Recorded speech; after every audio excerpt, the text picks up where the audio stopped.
काल ना मी भाज्या घ्यायला गेले तेव्हा मला तिथे कैरी दिसली. कैरी पाहिल्यावर आपल्याला मोह आवरतो का?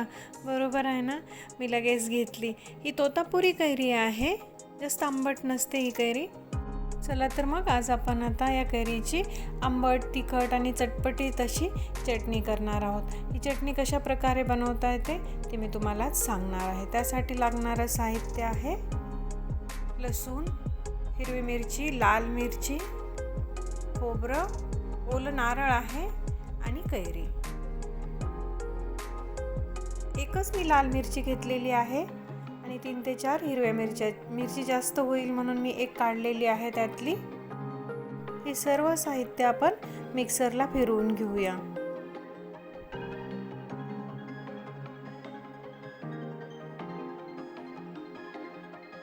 त्यामध्ये चवीप्रमाणे मीठ टाकायचं आहे. फार मस्त लागते ही चटणी. आवडली असेल रेसिपी आपली तर नक्की करून पहा. पल्स मोडमध्ये फिरवायचं आहे आपल्याला. अगदी बारीक पेस्ट नाही करायची आहे. अशा पद्धतीने फिरून घ्या. आता कोथिंबीर टाकून परत एकदा आपण फिरवून घेऊया. अगदी 2 सेकंद फिरवून घ्यायची आहे. तुम्ही बघू शकता चटणी कशी झालेली आहे. आता त्याला आपण तडका देऊन घेऊ. त्याच्यामध्ये फक्त आपण मोहरी टाकणार आहोत. दुसरं काही टाकायची गरज नाही आहे. थोडंसं 2 चमचे तेल टाकलेलं आहे मी आणि मोहरी टाकून तडतडून घेऊया. आणि मग ही फोडणी आपण चटणीवर टाकायची आहे. बस एवढंच आहे. एकदम साधी आणि सोपी रेसिपी आहे. नक्की करून पहा. चवीला एकदम भारी मस्त अशी लागते.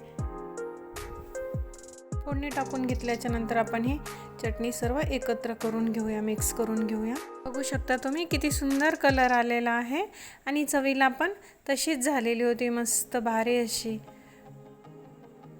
ही चटणी आपण आता गरम गरम भाकरीसोबत सर्व करूया. याला दुसरं काही तोंडी लावायची वगैरे काही गरज नाही आहे. नुसती चटणी आणि भाकरी पण खूप मस्त लागते. खरं सांगते, एकदा करून बघा, तुम्हाला नक्की आवडेल. मी वरण आणि भातासोबत पण तोंडी लावू शकता. ही चटणी 7 ते 8 दिवस फ्रीजमध्ये आरामात टिकते.